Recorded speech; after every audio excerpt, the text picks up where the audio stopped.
Cette semaine à Connecter, l'INRES tient un premier symposium Enviroaction. Le président de la Fédération des médecins omnipraticiens du Québec rencontre ses membres à Sept-Îles. Transit Sept-Îles célèbre son 20e anniversaire et l'école de musique pour la première fois à la salle Jean-Marc Dion.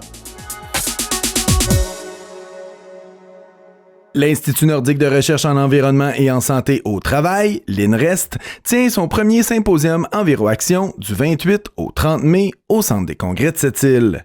Contrairement au colloque organisé en 2019, celui de cette année se penche sur des situations plus concrètes. La différence entre le CIRCIP 2019 puis le symposium Enviroaction, en 2019, c'était plus des données qu'on présentait, c'était plus scientifique. Cette année, c'est des actions environnementales concrètes, des choses concrètes qu'on peut implanter d'ici 2030 pour faire une différence au niveau de la préservation de nos écosystèmes, au niveau de l'environnement. Donc, c'est vraiment dans le concret et dans l'action qu'on est cette année. Les invités, les conférenciers et même le président d'honneur, Jean Lemire, ont été sélectionnés pour leur désir de changement. Jean Lemire, c'est un modèle. Je veux dire, c'est un des plus grands explorateurs. On peut le comparer à Franklin. Là. Tu sais, je veux dire, c'est quelqu'un de notoriété. Des gens qui sont dans l'action. Et c'est vraiment le thème de ces 3 jours, l'action. Présentement, il travaille, lui, au niveau international pour justement aider à accélérer les choses. Donc, ça va un peu dans le même sens que nous. Nous, on y va avec des actions concrètes dans les zones portuaires. Et puis, on a les panélistes, les conférenciers qui vont être là. C'est des gens qui nous apportent quelque chose, qui vont être capables de partager des idées. Il va y avoir l'Agence spatiale canadienne, l'Ifremer de la France qui arrive avec des nouveautés. C'est vraiment passionnant, tous les sujets qui vont être là. Et à la fin de chaque thématique, on va faire un sondage avec les gens pour voir c'est quoi les recommandations qu'on devrait remettre au gouvernement, aux 2 paliers de gouvernement. Et on va travailler avec eux pendant une demi-heure pour voir un peu vers où on s'en va. On va pouvoir ensuite rédiger un recueil et le soumettre. Jean Lemire, biologiste, cinéaste et explorateur, affirme qu'il est essentiel que les scientifiques puissent communiquer leurs observations et résultats avec la population. Je trouve ça important. Moi, je trouve qu'on a besoin de ce trait d'union entre les scientifiques et le public. C'est un peu le rôle que je me suis donné durant plusieurs années. Et pour moi, c'est important parce que moi, je ne suis qu'un porte-voix. Eux sont vraiment ceux qui vont chercher les données essentielles qui nous permettent d'avancer, de mieux comprendre. On rentre dans un monde de changement incroyable. Un monde qui va évoluer à la vitesse grand V et on n'aura pas le choix de s'adapter. C'est le mot-clé ici. Si on veut s'adapter, il faut savoir de où on part. Et donc, on a besoin de ces données de base que les scientifiques ramassent pour qu'on puisse savoir où on s'en va. Et donc, j'ai beaucoup d'admiration, évidemment, pour les scientifiques et pour les Autochtones aussi, qui ont ce savoir traditionnel qui, pour moi, est essentiel, est un morceau de ce casse-tête essentiel pour qu'on puisse comprendre, avoir un portrait général de la situation environnementale. M. Lemire a un attachement particulier envers la Côte-Nord puisqu'il a débuté sa carrière ici. En fait, quand j'ai débuté ma carrière de biologiste, c'est vraiment dans le secteur ici. J'étais basé à Longue-Pointe-de-Mingan avec la station de recherche des îles Mingan. Et donc, j'ai été frappé vraiment de plein fouet par cette rencontre formidable avec un rorqual bleu, avec une baleine bleue. Et ma vie a vraiment pris une tournure complètement différente. Et j'ai donc consacré toutes mes études à la biologie pour évoluer et devenir maintenant émissaire au changement climatique pour le gouvernement du Québec. Le symposium Enviroaction regroupe des acteurs économiques et environnementaux du Québec, du Canada et de la France. Une trentaine de conférences et d'activités sont offertes aux 150 participants présents durant les 3 jours. Le Dr Marc-André Amiot, président de la Fédération des médecins omnipraticiens du Québec, a fait une courte escale le 29 mai pour rencontrer des médecins du groupe de médecine familiale Vents et Marées de Sept-Îles. Il voulait tâter le pouls et entendre de la bouche même de ses membres les défis qu'ils ont à relever. C'est la pénurie de ressources, la pénurie de médecins de famille, la pénurie de ressources d'infirmières préposées, travailleurs sociaux. Vous me parliez tantôt des travailleurs sociaux de la DPJ et c'est probablement amplifié ici par rapport au reste de la province. Les médecins présents à cette rencontre ont témoigné de la charge de travail supplémentaire qu'apporte le guichet d'accès à la première ligne, le GAP, et de l'impact que pourrait avoir le retrait de la prime de 120 $ aux médecins pour chaque patient vu via ce guichet. Le groupe ici, le GMF, on s'est tout embarqué. On va en parler du GAP. Je pense que les gens voulaient en entendre parler du guichet d'accès populationnel. Il y a toutes sortes de noms là, à la pertinence.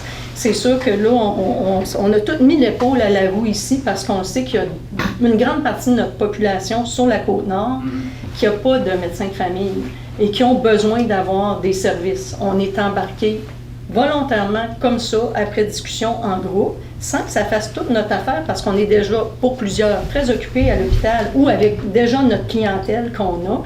Pour nous, c'est une charge de travail souvent supplémentaire parce qu'on n'a pas nécessairement les dossiers médicaux. Il y a un triage qui est fait, mais les patients sont très malades, ça fait longtemps qu'ils n'ont pas vu de médecin, puis on peut rarement limiter la rencontre à un seul problème comme on dit qu'on devrait le faire. Il y a quand même autour de 3 000 à 4 000 patients en attente d'avoir un médecin. On n'a pas de relève, fait que...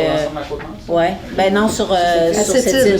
Sur cette île. 3 à 4 000 avec ça. Ouais, c'est ça, actuellement. Nous, on avait décidé d'en inscrire 1 300 avec la fin de la reconduite de l'entente. Ben là, ça nous prend 20 % au moins minimalement de plus pour faire la job. Fait on s'est compté aussi, là, fait que c'est sûr que c'est pas juste une question de salaire, c'est une question de service à la population.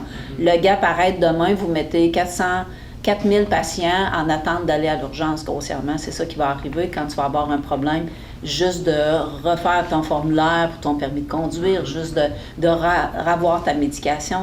C'est un service essentiel. Puis le ministre, il met fin à l'accès, là. Parce que ils nous disent, ouais, mais là, vous êtes payé pareil. Oui, mais il y a un paiement qui n'est pas équivalent, qui n'est pas équivalent à la prise en charge d'un patient à ton nom. Là. Toujours en négociation avec la Fédération des médecins omnipraticiens, le ministre de la Santé du Québec, Christian Dubé, accuse les médecins de tenir la population en otage en mettant fin à la prise en charge des patients sans médecin de famille dès vendredi prochain en raison de l'abolition de la prime de 120 $.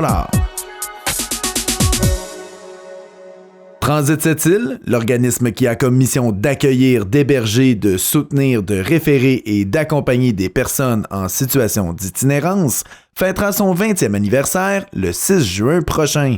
Valérie Santerre, qui a débuté comme employée de Transit en 2004, voit que la situation a beaucoup changé, mais pas nécessairement pour le mieux. Je vais fêter mes 20 ans là, en novembre, donc j'en ai vu beaucoup.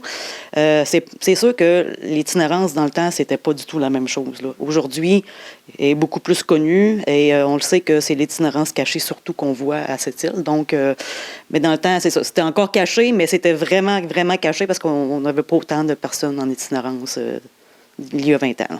Je pense que plus que ça va, plus qu'il y a de l'itinérance. Pourquoi? À cause de la pénurie de logements qu'il y a présentement. Là, ça, c'est sûr que c'est pire qu'il y a 20 ans. Ça, c'est certain. Là. Parce que les logements sont extrêmement chers. Donc, en étant extrêmement chers, les résidents ne sont pas capables de se loger. Là. Donc, souvent, ils retournent dans leur pattern d'avant. Certains services à la population se sont ajoutés au fil des années afin de mieux répondre aux besoins de la communauté sept-îlienne. On faisait de l'hébergement comme on fait là encore. Là, on a le service hébergement la nuit qu'on n'avait pas dans le temps non plus.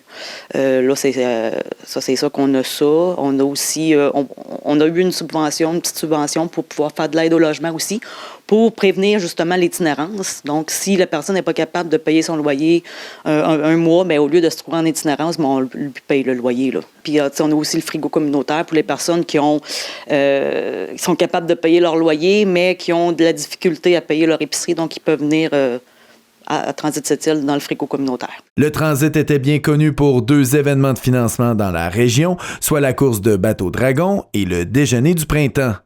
Valérie Santerre aimerait bien que l'un de ces événements revienne. C'est sûr qu'on voudrait peut-être recommencer le déjeuner du printemps. On attend les restaurateurs qui soient un petit peu sortir de l'eau, là, la tête de l'eau, parce qu'on s'entend qu'avec la pénurie de main-d'œuvre aussi, puis le COVID, ça a fait beaucoup. Les restaurateurs ils ont eu beaucoup de difficultés. Là. Donc, dans les prochaines années, je ne pourrais pas dire quand, mais d'ici quelques années, on devrait recommencer ça. Là. Les travaux de modernisation du bâtiment abritant le Transit devraient être terminés juste à temps pour célébrer le 20e anniversaire de l'organisme. Toute la population est invitée le 6 juin de 11h à 15h au 409 Gamache.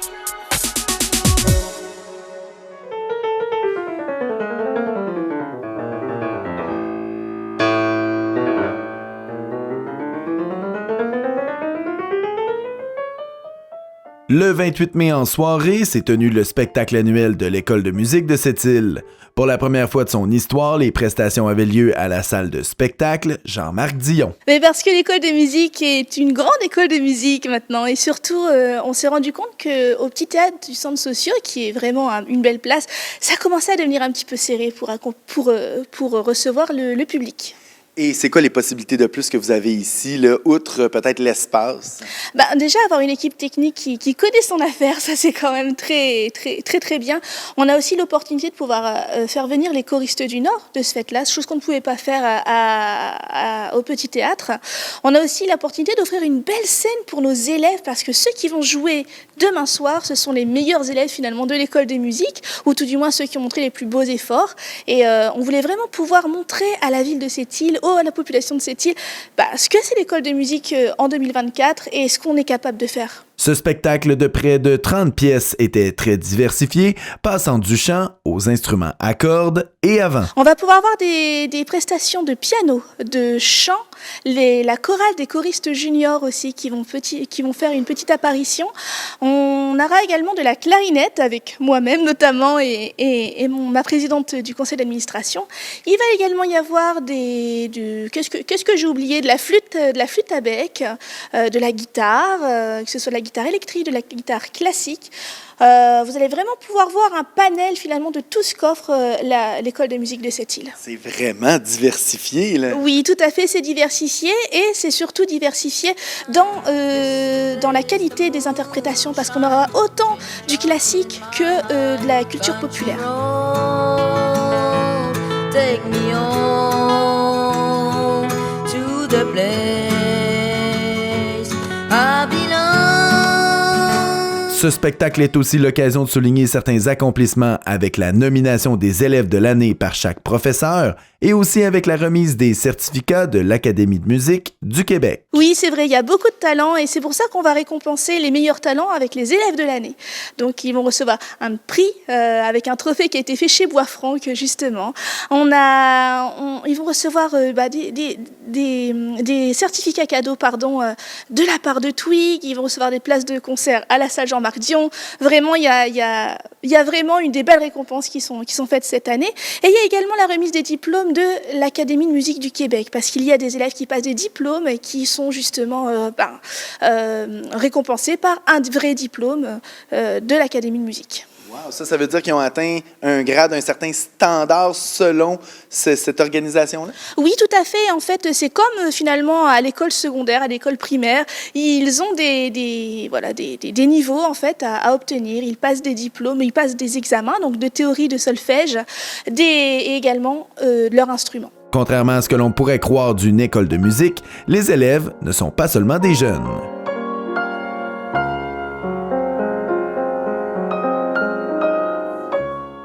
On accueille des élèves de 3 ans jusqu'à 99 ans, si j'ose dire, mais on a des adultes qui vont faire des prestations et des performances sur scène lors de notre concert de fin d'année. Donc, c'est pas parce que c'est une école que c'est obligatoirement uniquement que des jeunes. Oui, tout à fait. En fait, c'est une école pour tous qui inclut, que ce soit des personnes qui soient avancées, débutantes, que ce soit des adultes, des ados, des parents.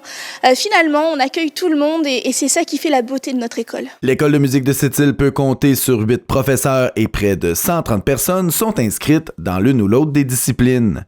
Pour les gens intéressés à suivre un cours ou s'informer sur les services offerts, vous pouvez communiquer avec Marie-Camille via la page Facebook de l'école.